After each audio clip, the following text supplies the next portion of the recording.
Hi, welcome to Astrology for GAN Traders. My name is Olga. Now for this month's presentation, I'm going to focus on planetary midpoints and price. I often get asked if GAN was using midpoints, and he definitely was, and if people have done their research properly, they would have discovered exactly what I have. Now just to start off this presentation, this diagram here has around the circle, or the square inside the circles, is very GAN orientated. Are the 12 tribes of Israel, and also inside here are the 12 apostles or disciples of Jesus. Now the amazing thing about this picture is that, have a look at the grid. The grid is exactly like a GAN box. It's, the sacred geometry in this picture. You have the 4 elements in the corners. This line here is giving you some information about one of the fixed stars, but it's just there in front of us if we look. Okay, so that's what GAN wants you to do in terms of the Bible, add the symbolism behind it. Okay, so let's get started on midpoints. If you have GAN's coffee letter, you would be able to read this information. I'm just going to write it for you. This is his letter regarding the high on March 19th for coffee in 1954, and this is what he wrote. 1/2 of Jupiter to Saturn Helio is 152.09 or 2 Virgo 09. The average of Saturn, Jupiter, Uranus and Neptune is 155, which equals 5 of Virgo. The half of this average is 17 Gemini. Jupiter Uranus half is 100.43, which equals 10 of Cancer, 43, heliocentric.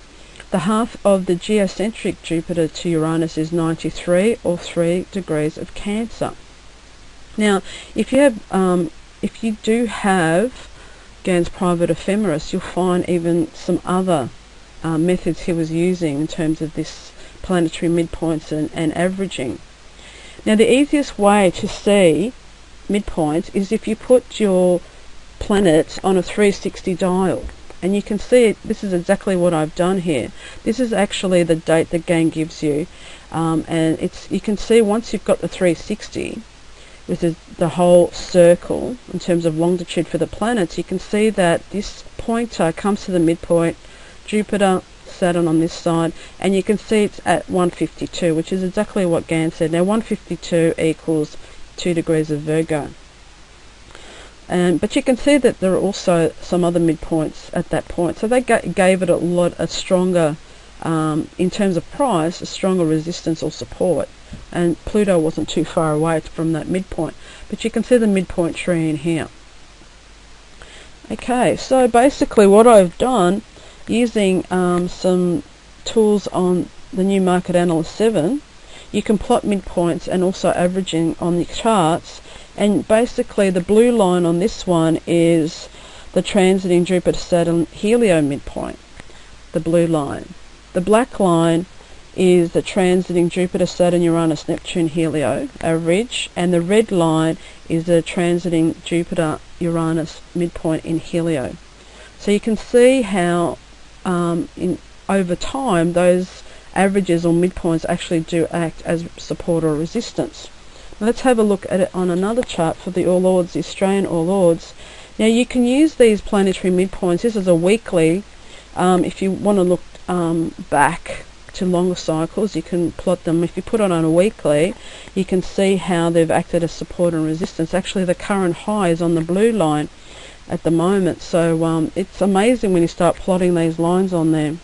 And you can see how, obviously, when these lines coincide or overlap, you can what it's telling you is the averages or midpoints are all coming to one point in the zodiac, and so that's going to give more support or resistance for price. These are actually price tunnels through the air that we're looking at here.